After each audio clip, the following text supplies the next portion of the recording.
은퇴 후 편안한 노후를 즐겨야 할 시기에 오히려 자녀들을 위해 매일같이 헌신하며 직장 생활보다 더 고된 하루를 보내는 어르신들을 본 적이 있습니까? 그들은 우리 아들 며느리가 나를 얼마나 필요로 하는지 모른다며 자랑스레 말하곤 합니다. 하지만 과연 그들은 진정 행복한 걸까요? 아니면 자신이 철저히 소모되고 있다는 사실조차 깨닫지 못하고 있는 것일까요? 오늘 이야기의 주인공은 67세의 박영숙 씨입니다. 그녀는 원래 은퇴 후 일본으로 벚꽃 여행을 떠나고 서예를 배우며 인생을 즐길 계획이었습니다. 하지만 아들에게 걸려온 한 통의 다급한 전화가 그녀의 운명을 송두리째 바꿔놓았습니다. 아들 집에서 보낸 2년, 그녀가 평생 모은 노후 자금 2억 원은 야금야금 사라져 버렸습니다. 더 무서운 것은 그녀가 한때 이것을 자랑스러워했다는 사실입니다. 도대체 무슨 일이 있었던 걸까요? 무엇이 한 노인으로 하여금 자신의 노후 자금을 기꺼이 털어넣게 만들었으며 무엇이 그녀를 부푼 기대에서 처절한 절망으로 추락하게 만들었을까요? 2025년 우리 사회에 조용히 퍼지고 있는 신종 불효의 실체를 파헤쳐 봅니다. 이것은 캥거루족보다 훨씬 은밀하고 치명적입니다. 따뜻한 온정에 탈을 쓰고 부모를 기꺼이 심연 속으로 걸어 들어오게 만듭니다. 심지어 많은 노인들은 이것을 영광이라 착각하고 자신의 희생을 뽐내기도 합니다. 제 이름은 박영숙, 올해 67세입니다. 서울 서초구의 한 초등학교에서 막 은퇴했습니다. 1980년 교육대학을 졸업하고 강원도 산골 분교로 발령받아 시작해 다시 서울로 돌아오기까지 저는 43년 교직 생활 동안 대한민국 교육의 모든 변천사를 지켜봤습니다. 6월 말 열린 퇴임식에서 교장 선생님은 제 손을 꼭 잡으며 말씀하셨습니다. 박 선생님, 선생님은 우리 학교의 보물이셨습니다. 그동안 길러낸 훌륭한 제자가 얼마나 많습니까? 저는 웃으며 고개를 끄덕였지만 마음은 이미 곧 시작될 은퇴 생활로 날아가 있었습니다. 동료들의 축사를 들으며 저는 몰래 계산기를 두드려 보았습니다. 매달 나오는 연금 300만 원, 퇴직 수당 1억 8천만 원, 그리고 그동안 알뜰살뜰 모은 예금 1억 4천만 원까지 합치면 얼추 3억 2천만 원 정도의 현금 자산이 있었습니다. 서울에서 큰 부자는 아니더라도 여유로운 노후를 보내기엔 차고 넘치는 돈이었죠. 저는 은퇴 후의 삶을 위해 꼼꼼한 계획을 세워두었습니다. 첫째, 예술의 전당서에 아카데미에 등록하는 것이었습니다. 어릴 적부터 글씨 쓰는 걸 좋아했지만 교사로 재직하며 숙제 검사와 수업 준비에 치여 제대로 붓을 잡을 시간이 없었거든요. 둘째는 유화 수업이었습니다. 퇴직 교사 모임에 장 선생님이 유화를 배우면 마음이 차분해지고 미적 감각도 살아난다고 추천해 주셨습니다. 무엇보다 기대되는 건 4월의 일본 벚꽃 여행이었습니다. 여행사 팜플렛에서 봐둔 6박 7일 일정은 온천 호텔에 묵으며 정통 가이세키 요리를 맛보고 교토의 철학의 길을 거니는 코스였습니다. 비용은 500만 원. 예전 같으면 비싸서 엄두도 못 냈겠지만 이제 나를 위해 쓰는 돈인데 망설일 이유가 없다고 생각했습니다. 이 외에도 매주 청계산 아래 찜질방에서 관절에 좋다는 온천욕을 즐기고 주민센터 요가 수업으로 균형 감각을 키울 생각이었습니다. 저녁이 되어 집에 돌아온 저는 컴퓨터를 켜고 강좌 정보를 검색했습니다. 서예반은 화요일과 목요일 오후라 제1과에 딱 맞았습니다. 붓을 들고 화선지 위에 묵향을 피워내는 제 모습을 상상하며 신나게 수강 신청서를 작성하고 있을 때였습니다. 휴대폰이 울렸습니다. 발신자는 아들 민호였습니다. 엄마, 뭐 하세요? 민호의 목소리가 어쩐지 지쳐 보였습니다. 별일 없다. 서예반 자료 좀 보고 있었어. 왜, 무슨 일 있니? 저는 하던 일을 멈추고 아들의 목소리에 집중했습니다. 아니요, 그냥 엄마 보고 싶어서요. 혼자 계시는데 적응은 잘 되시나 해서. 민호는 올해 35세로 판교 테크노밸리에 있는 반도체 회사의 엔지니어입니다. 며느리 지은이는 은행 자산관리사로 일하고 있죠. 둘 다 벌이가 괜찮아 분당에 40평대 아파트를 마련했고 5살 난 손자 지우를 키우고 있습니다. 잘 지내지? 이제야 내가 하고 싶은 걸 할 수 있게 됐잖니. 제가 웃으며 말했습니다. 참, 지우는 어떠니? 곧 초등학교 갈 때 안 됐나? 네, 내년 3월에 입학해요. 엄마, 사실 전화드린 건 드릴 말씀이 있어서.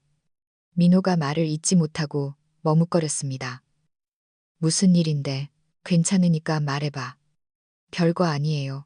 그냥 엄마 혼자 서울에 계시고 우리는 분당에 있으니까 마음이 좀 안 놓여서요. 조금 이상했습니다. 평소 일이 바빠 이런 걱정을 내비친 적 없는 아들이었으니까요. 하지만 엄마로서 아들이 나를 챙긴다는 생각에 가슴 한구석이 따뜻해졌습니다. 걱정 마라. 엄마 펄펄 날아다닌다. 서울이 얼마나 살기 편하니. 너희 일 바쁜데 내 걱정은 하지 마. 네, 그럼 일찍 주무세요. 전화를 끊고 나서도 저는 기분이 좋았습니다. 43년을 학생들에게 바쳤으니 이제 오롯이 나를 위해 살 차례였습니다. 내일 수강료를 입금할 생각에 설레어 잠도 오지 않았습니다. 만약 그때 이 전화가 그저 서막에 불과했다는 걸 알았더라면 그날 밤의 행복을 더 소중히 여겼을지도 모릅니다. 은퇴 후 첫 달은 정말 알차게 지나갔습니다. 매일 아침 6시에 일어나 양재천을 산책하고 돌아와서는 예전에 사둔 법첩을 보며 글씨 연습을 했습니다. 오후에는 재래시장에 들러 상인들과 수다를 떨며 장을 봤고 저녁에는 뉴스를 보며 단순하지만 자유로운 삶을 만끽했습니다. 서예 수업은 특히 즐거웠습니다. 60대 후반의 선생님은 초보자인 우리에게 참 친절하셨고 저는 진도가 빨라 재능 있다는 칭찬도 자주 들었습니다. 7월의 어느 저녁 정자를 연습하고 있는데 민호에게서 다시 전화가 왔습니다. 이번에는 목소리가 더 가라앉아 있었고 울먹임마저 섞여 있었습니다. 엄마, 뭐 하세요? 글씨 쓰고 있다. 왜 그러니? 목소리가 영 안 좋은데. 붓을 내려놓고 정색하며 물었습니다. 엄마, 상의 드릴 게 있어요. 민호가 잠시 뜸을 들였습니다. 혹시 분당으로 와서 저희랑 같이 사실 수 있으세요? 저는 멍해졌습니다. 전혀 예상치 못한 제안이었으니까요. 갑자기 왜? 너희 잘 살고 있잖아. 엄마, 사실 지금 상황이 좀 힘들어요. 민호의 목소리가 떨리기 시작했습니다. 지은이가 둘째를 가졌어요. 계획에 없던 임신이라. 임신은 축복인데 왜 나쁜 일처럼 말하니? 엄마, 요즘 현실이 얼마나 팍팍한지 모르시잖아요. 민호가 깊은 한숨을 내쉬었습니다. 집 대출금 상환하느라 매달 250만 원씩 나가요. 지은이는 입덧이 심해서 회사도 자주 조퇴하고 은행 눈치 보여 죽겠대요. 지우는 초등학교 입학 준비해야 하는데 아들의 고충이 이해가 가기 시작했습니다. 분당 집값이 천정부지로 솟아무리해서 15억짜리 아파트를 샀고 대출만 10억 가까이 받았다는 걸 알고 있었으니까요. 그래서 어떻게 하려고? 엄마, 솔직히 엄마 도움이 절실해요. 아들의 목소리가 다급해졌습니다. 지은이 친정어머니는 부산에 계시고 몸도 편찮으셔서 못 올라오세요. 저는 지금 회사 프로젝트 때문에 야근에 출장까지 겹쳐서 정신이 없고요. 엄마 말고는 기댈 사람이 없어요. 그래서 내가 가서 도와줬으면 좋겠다. 네, 엄마. 지우도 할머니 엄청 따르잖아요. 지은이도 어머니 계시면 마음 놓일 것 같다고 하고요. 마음이 흔들렸습니다. 곤란해하는 아들을 외면할 부모가 어디 있겠습니까? 하지만 내 은퇴 계획, 서예 수업, 일본 여행은 엄마, 이기적인 부탁인 거 알아요. 하지만 정말 방법이 없어요. 민호가 기어이 울음을 터뜨렸습니다. 어제 지은이가 입덧하다가 현기증으로 쓰러져서 응급실에 실려갔어요. 저는 회의 중이라 전화도 못 받았고요. 정말 미치겠어요. 뭐? 지은이가 쓰러져. 지금은 괜찮니? 덜컥 겁이 났습니다. 임신 초기 증상이라는데 안정이 필요하대요. 근데 지우도 챙겨야 하고 집안일도 산더미라. 엄마, 저 진짜 못 버티겠어요. 제가 못난 아들이라 엄마 은퇴 생활 방해하면 안 되는데 정말 벼랑 끝에 선 기분이에요. 엄마 없으면 우리 집 정말 무너질지도 몰라요. 아들의 흐느끼는 소리에 제 가슴도 미어지는 듯 했습니다. 책상 위에 놓인 방금 쓴 정자를 바라보며 서예반과 500만 원짜리 일본 여행을 떠올렸습니다.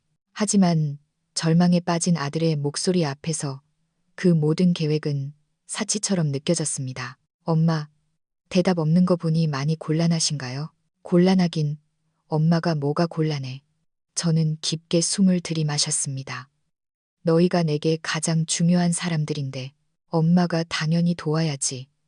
엄마, 정말 와주시는 거예요? 그럼 가야지. 일주일만 정리할 시간 다오. 바로 넘어갈게. 엄마, 진짜 감사해요. 지은이도 알면 정말 기뻐할 거예요. 전화를 끊고 서랍 속에 넣어둔 서예반 수강증과 즐겨찾기 해둔 일본 여행 일정을 바라보았습니다. 하지만 아들이 저를 그토록 필요로 한다는 사실 앞에서 개인적인 취미나 여행은 중요치 않았습니다. 저는 엄마니까요. 자식이 필요로 할 때 달려가는 것이 엄마의 숙명이니까요.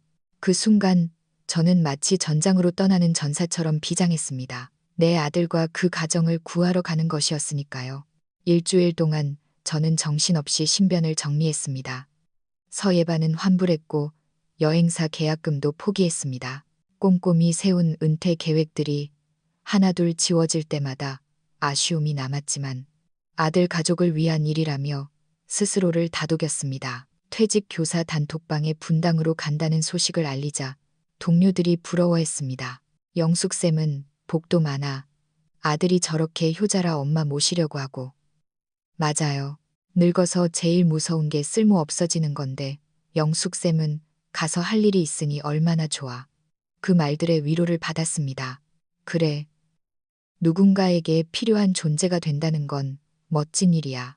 혼자 글씨나 쓰고 온천이나 다니는 것보다 아들네를 돕는 게 훨씬 가치 있는 일 아닐까? 8월 중순, 저는 분당 아들 집으로 이사했습니다. 민호가 차를 끌고 데리러 왔습니다. 엄마, 괜히 고생시키는 것 같아 죄송해요. 가족끼리 무슨 그런 말을 해. 엄마는 너희 도울 수 있어서 기쁘다. 가는 차 안에서 민호는 집안 사정을 브리핑했습니다.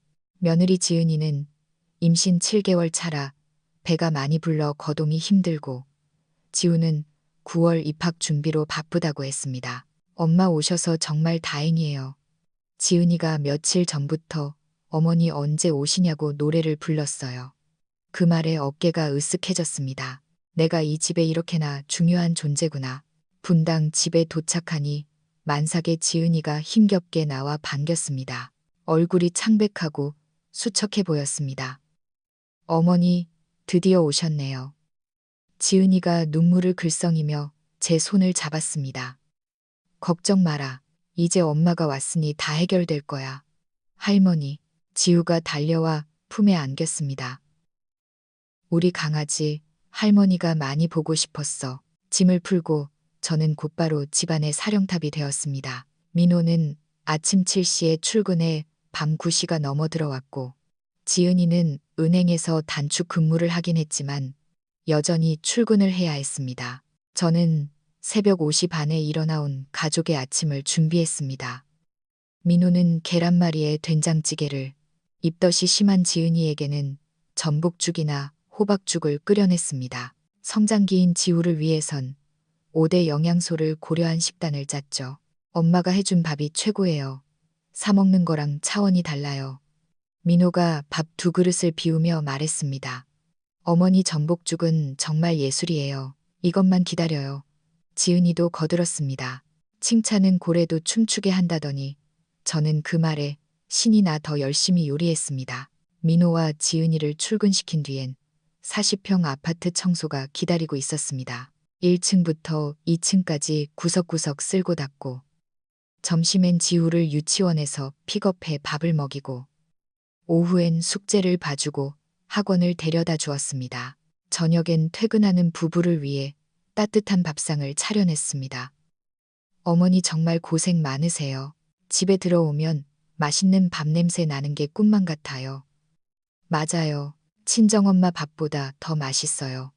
하루 종일 종동거리며 몸은 힘들었지만 마음만은 뿌듯했습니다. 나는 이 집에 대체 불가능한 존재라는 확신이 들었으니까요. 단톡방에 제 일상을 공유하는 것도 낙이었습니다. 오늘 지우에게 구구단을 가르쳤는데 금방 깨우치네요. 며느리 주려고 미역국 끓였는데 너무 좋아해요. 친구들은 영숙쌤 너무 행복해 보인다. 돈 쓰고 싶어도 쓸 데가 없는 우리보다 낫네라며 부러워했습니다. 그럴수록 저는 제 선택이 옳았다고 믿었습니다. 서예나 여행 따위가 이 충만함을 대신할 순 없다고 생각했죠. 9월, 지후가 초등학교에 입학하면서 저는 더 바빠졌습니다. 학용품 준비부터 학교 행사 체크까지 몸이 무거운 지은이를 대신해 모든 걸 도맡았습니다. 어머니 진짜 슈퍼우먼이세요. 엄마 덕분에 우리 삶의 질이 달라졌어요. 가족들의 찬사에 취해 저는 점점 더 헌신적으로 변해갔습니다. 제가 단순한 은퇴, 교사가 아니라 이 가정의 기둥이라는 사실에 도취되어 있었던 겁니다.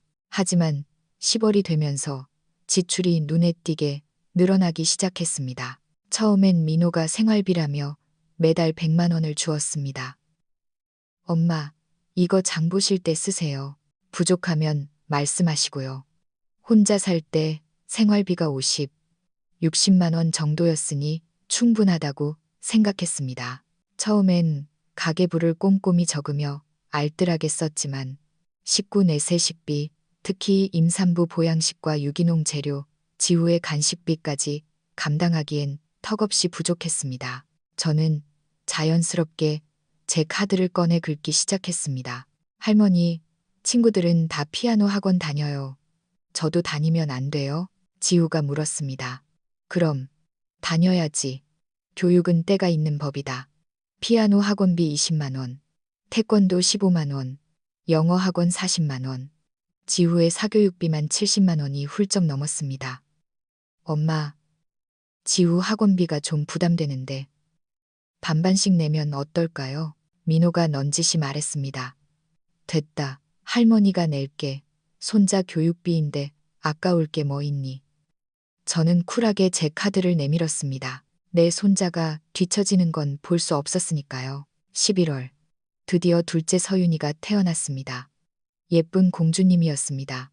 핏줄이라는 게 참 무서워서 꼬물거리는 아기를 보니 무엇이든 해주고 싶었습니다. 문제는 산후조리였습니다. 산후조리원 비용이 2주에 400만 원이나 한다는 말에 민호는 난색을 표했습니다. 제가 집에서 조리해 줄게. 집에서 하는 게 마음도 편하고 전통 방식으로 더 잘 챙길 수 있어. 엄마, 너무 고생스러우실 텐데. 아니다. 내가 애 보는 건 자신 있어. 그렇게 저는 신생아 육아와 산모 수발이라는 이중고를 겪게 되었습니다. 매일 미역국, 잉어즙, 족발탕을 끓여대고 기저귀 갈고 밤새 우는 아이를 달랬습니다. 어머니가 해주시는 산후조리 음식이 조리원보다 100배 나아요. 엄마는 정말 못하시는 게 없어요. 칭찬은 계속됐지만 제 통장 잔고는 빠르게 줄어들었습니다. 신생아 용품은 왜 그리 비싼지 유기농 식재료와 보양식 값으로만 한 달에 150만 원이 넘게 나갔습니다. 엄마, 요즘 돈 많이 드시죠? 제가 좀 더 드릴까요? 됐다. 엄마 돈 있어. 너희 애 낳고 돈 들어갈 때 많은데 아꼈어. 그래도 어머니 연금 뒀다 뭐하니. 가족 돌보는데 쓰는 게 남는 거지. 저는 호기롭게 말했습니다.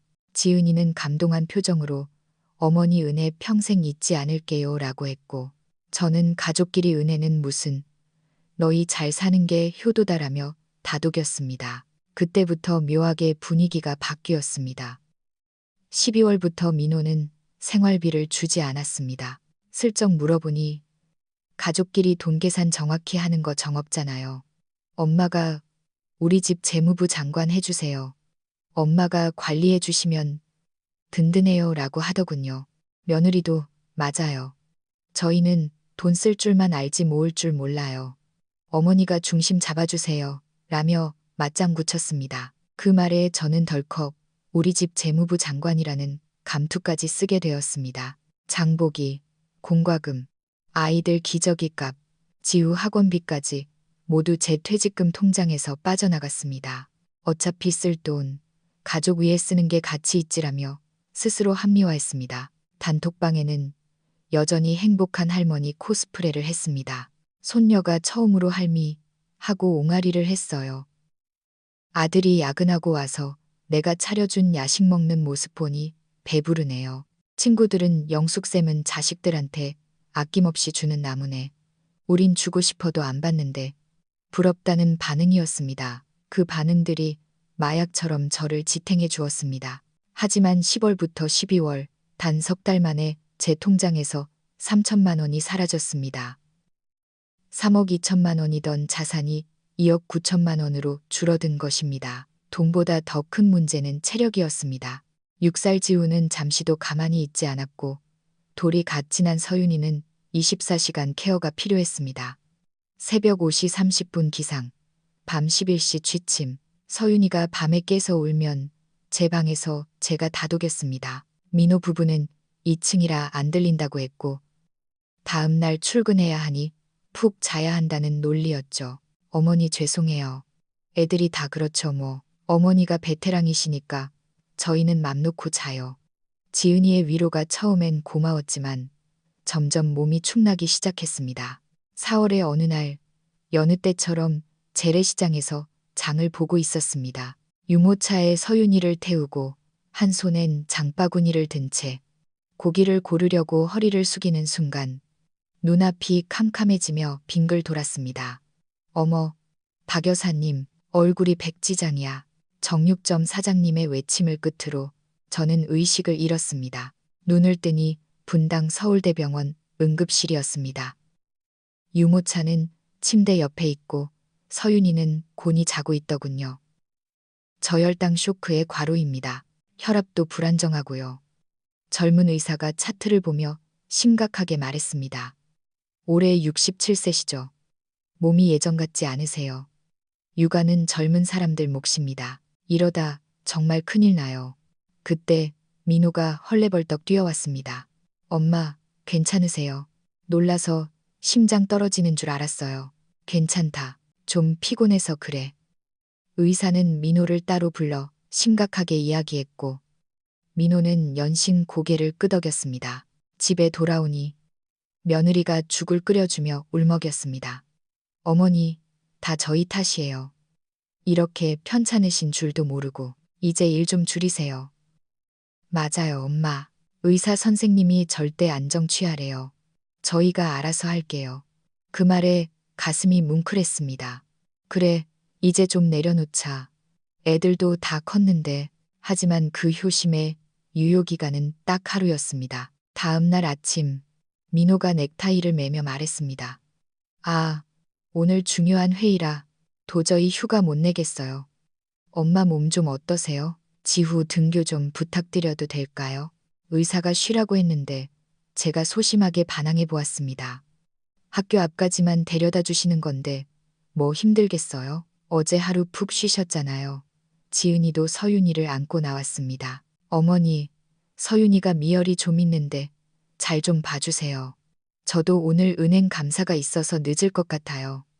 어머니, 베테랑이시니까 믿고 다녀올게요. 그렇게 하루 만에 저는 다시 아픈 슈퍼우먼으로 복귀했습니다. 더 비참한 건 제가 아프다는 사실이 아이들에게 민폐가 될까봐 죄책감을 느끼기 시작했다는 겁니다. 내가 더 잘해야지. 짐이 되면 안 돼라는 생각에 저는 진통제를 삼키며 더 악착같이 일했습니다. 몸은 비명을 질렀습니다. 손이 떨리고 앉았다 일어나면 핑 돌았지만 병원 가서 약 타먹으며 숨겼습니다. 늙고 병든 노인네 취급받기 싫었으니까요. 밤마다 떨리는 손을 주무르며 서해반 친구들과 가려고 했던 일본 여행을 떠올렸습니다. 하지만 엄마가 필요하다는 자식들의 말 한마디가 저를 이 집에 묶어두는 족쇄가 되었습니다. 그러던 5월, 제 마음을 무너뜨리는 사건이 발생했습니다. 오랜 친구 미숙이가 전화를 했습니다. 영수가 이번 주 토요일에 우리 서울역 근처 호텔 뷔페에서 모임하는 거 알지? 너 꼭 와야 해. 명희가 유럽 여행 다녀온 사진 보여준대. 너무나 가고 싶었습니다. 친구들이 그리웠고 수다가 고팠습니다. 금요일 저녁 조심스레 말을 꺼냈습니다. 얘들아, 내일 엄마 친구 모임이 있어서 서울 좀 다녀와야겠다. 지은이가 이유식 숟가락을 멈췄습니다. 어머니, 내일 저 친구랑 약속 있는데 벌써 예약도 다 했거든요. 민호는 지우 좀 봐주면 안 되니? 저 내일 프로젝트 마감이라 출근해야 해요. 민호가 단칼에 잘랐습니다. 어머니, 다음으로 미루시면 안 될까요? 서윤이 지금 걸음마 시작해서 한시도 눈 떼면 안 되는 거 아시잖아요. 지은이가 짐짓 서운한 표정을 지었습니다. 어머니가 안 계시면 저 약속 취소해야 하는데 결국 저는 친구에게 못 간다고 전화를 걸었습니다. 손주 봐야 해서 라는 말이 입 밖으로 나오는데 눈물이 핑 돌았습니다. 토요일 오후 지우를 학원 보내고 서윤이를 보며 빨래를 개고 있을 때였습니다. 심심해서 휴대폰을 켰다가 친구들의 카카오 스토리를 보게 되었습니다. 호텔 뷔페에서 화려한 옷을 입고 웃고 있는 친구들 사진, 유럽 여행 사진을 돌려보며 즐거워하는 모습. 부러움에 가슴이 시렸습니다. 그러다 무심코 인스타그램에 들어갔는데 며느리 지은이의 게시물이 떴습니다. 청담동 영카페에서 힐링타임. 애프터눈 티세트. 너무 예쁘다. 시어머니 찬스 쓰고 자유부인 놀이 중. 어머님 감사해요. 사진 속 지은이는 친구들과 샴페인 잔을 들고 환하게 웃고 있었습니다. 시간은 오후 2시.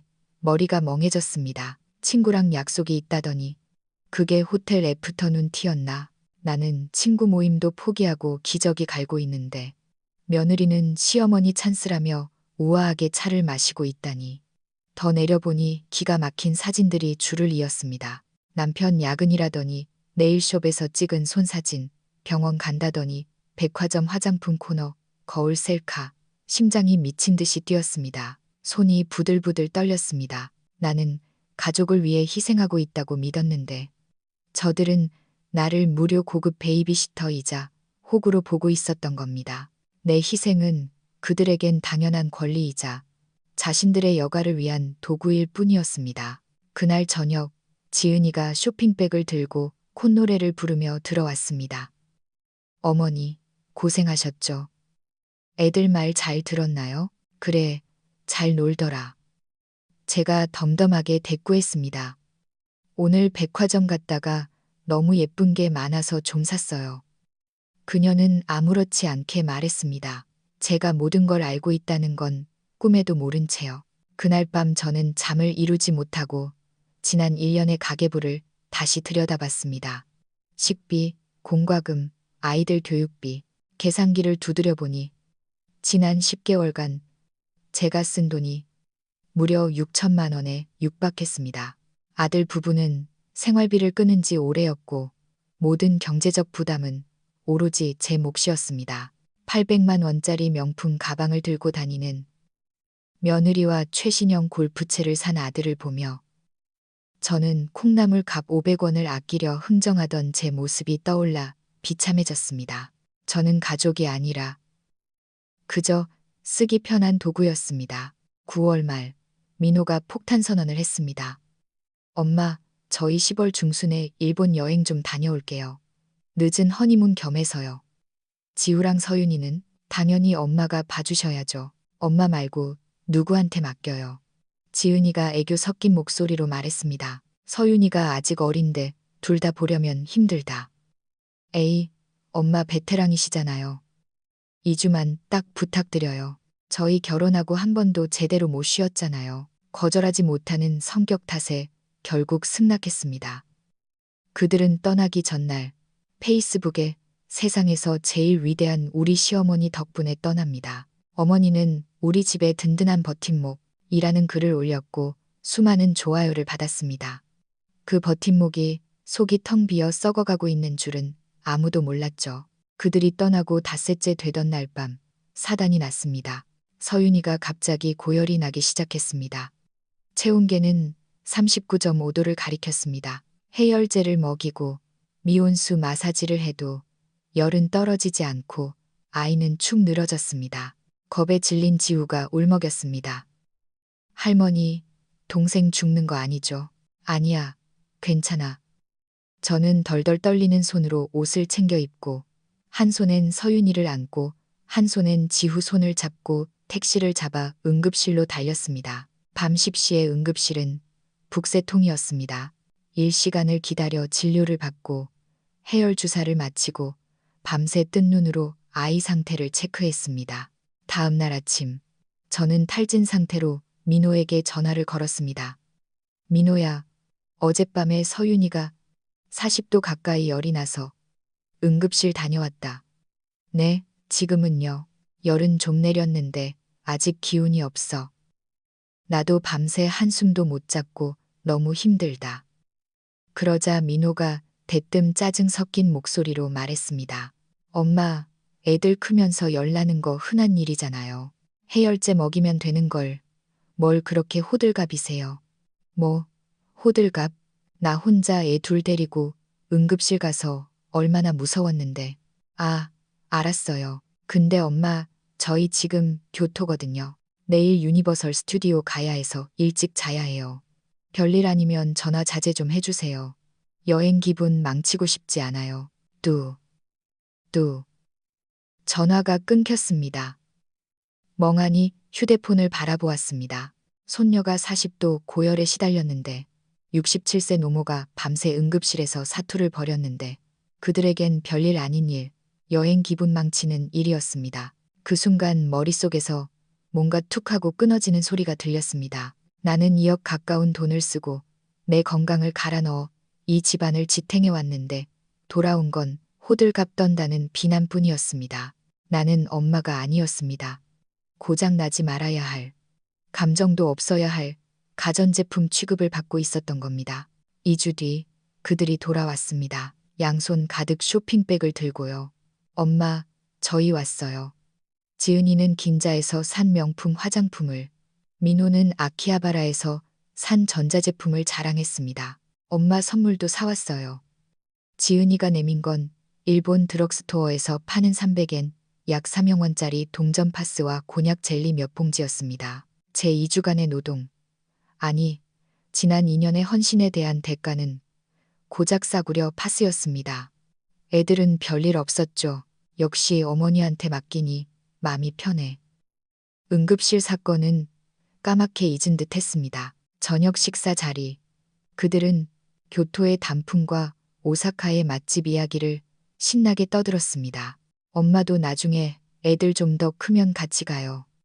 저는 조용히 일어나 방에서 두툼한 노트와 통장을 가지고 나왔습니다. 민호야, 지은아, 할 말이 있다.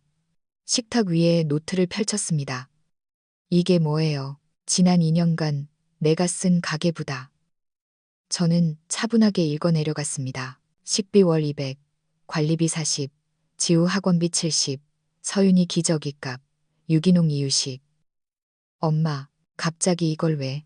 민호의 얼굴이 굳어졌습니다. 2년 동안 내 통장에서 2억 원이 나갔다. 3억 2천이던 내 노후 자금이 이제 1억 2천 남았어. 정적이 흘렀습니다. 어머니, 지금 저희한테 돈 내놓으라는 말씀이세요? 지은이가 날카롭게 물었습니다. 돈 내놓으라는 게 아니다. 내 노후 자금은 너희들 비상금 금고가 아니고 내 남은 인생은 너희 무료 도우미가 아니라는 걸 말하려는 거야. 엄마, 가족끼리 너무 계산적인 거 아니에요? 민호가 소리쳤습니다. 가족, 핏덩이 손녀가 40도 열이 펄펄 끓는데 여행 기분 망친다고 전화 끊는 게 가족이니? 제가 소리를 질렀습니다. 2년 만에 처음으로 내지른 고함이었습니다. 엄마, 그건 너희한테 나는 엄마가 아니라 성능 좋고 불평 없는 가전제품일 뿐이야. 필요할 때만 어머니, 효도 찾고 내가 아프고 힘들 땐 별거 아닌 일 취급하지. 어머니, 오해세요. 저희가 얼마나 감사하게 생각하는데요. 지은이가 수습하려 했습니다. 감사? 인스타에 올리는 그 가식적인 글들. 내 뒤에서 호박씨 까면서 친구들이랑 호텔 놀이 간 거 다 봤다. 지은이의 얼굴이 사색이 되었습니다. 나는 내일 서울로 돌아간다. 더 이상 내 인생을 너희 밑거름으로 쓰지 않겠다. 엄마, 이러고 가시면 당장 지우랑 서윤이는 어떡해요? 회사 어떡하고요? 너희 자식이다. 너희가 알아서 해라. 나도 너 키울 때 직장 다니며 다 했다. 이제 너희도 어른 노릇 좀 해라. 저는 방으로 들어가 짐을 쌌습니다. 거실에서 부부가 싸우는 소리가 들렸지만 나가지 않았습니다. 후회는 없었습니다. 오히려 속이 뻥 뚫리는 기분이었습니다. 다음 날 아침, 저는 트렁크 하나를 끌고 나왔습니다. 배웅은커녕 민호와 지은이는 쳐다보지도 않았습니다. 지우만 울면서 매달렸습니다. 할머니 가지 마세요. 지우야, 할머니가 서울 집에 가서 맛있는 거 해놓고 기다릴게. 놀러와. 현관문을 나서는 제 등 뒤로 찬바람이 불었지만 마음만은 봄날처럼 따뜻했습니다. 서울 집으로 돌아오는 SRT 안에서 저는 창밖을 보며 생각했습니다. 2년 전 아들의 전화를 받고 구세주가 된 양 우쭐했던 제가 얼마나 어리석었는지요. 진정한 구세주는 바로 나 자신이어야 했습니다. 서울집에 도착해 먼지 쌓인 거실에 앉으니 비로소 숨이 쉬어졌습니다. 다음 날 저는 바로 대학병원 건강검진을 예약하고 은행에 가서 남은 1억 2천만 원에 대한 자산관리 상담을 받았습니다. 그리고 다시 문화센터에 등록했습니다. 이번엔 서예와 유화, 그리고 다도 수업까지 신청했죠. 가장 중요한 것, 일본 벚꽃 여행도 다시 예약했습니다. 이번엔 500만 원이 아니라 800만 원짜리 프리미엄 패키지로요. 나를 위한 보상이었습니다. 12월의 어느 날, 민호에게 전화가 왔습니다. 엄마, 잘 지내세요? 목소리가 많이 죽어 있었습니다. 잘 지낸다. 왜, 죄송해요. 시터 이모님을 구했는데 너무 자주 바뀌고 애들도 적응 못해서 난리예요. 지은이도 힘들어하고 저희가 잘못했어요. 그래, 알면 됐다. 엄마, 다시 오시면 안 돼요. 진짜 잘해드릴게요. 민호야, 나는 내 엄마지 내 종이 아니다. 가끔 반찬은 보내줄 수 있고 정말 급할 때 며칠 봐줄 순 있어. 하지만 내 인생을 갈아 넣는 일은 다시는 안 한다. 엄마, 이건 불효라고 생각 마라. 이게 건강한 거리두기다. 너희 인생은 너희가 책임져라. 전화를 끊고 저는 다시 붓을 들었습니다. 화선지에 자유 두 글자를 힘차게 써 내려갔습니다. 이듬해 봄. 저는 드디어 교토의 벚꽃 아래 섰습니다. 흩날리는 벚꽃잎을 맞으며 저는 생각했습니다. 노후의 행복은 자식에게 올인해서 얻는 게 아니라 내 자신을 지킬 때 온다는 것을요. 건강한 신체, 든든한 통장, 그리고 자존감. 이것이 진짜 노후 대책입니다. 제 이야기를 듣는 여러분께 꼭 드리고 싶은 말씀이 있습니다. 자식을 사랑하되 나 자신을 잃을 만큼 사랑하지 마세요. 부모님이 필요하다는 달콤한 말은 때로 가장 잔인한 족쇄가 됩니다. 여러분의 노후 자금과 인생은 오직 여러분 자신의 것입니다. 오늘 아침 거울을 보며 저 박영숙은 이렇게 말합니다. 박영숙, 오늘 하루도 오롯이 너를 위해 살아라.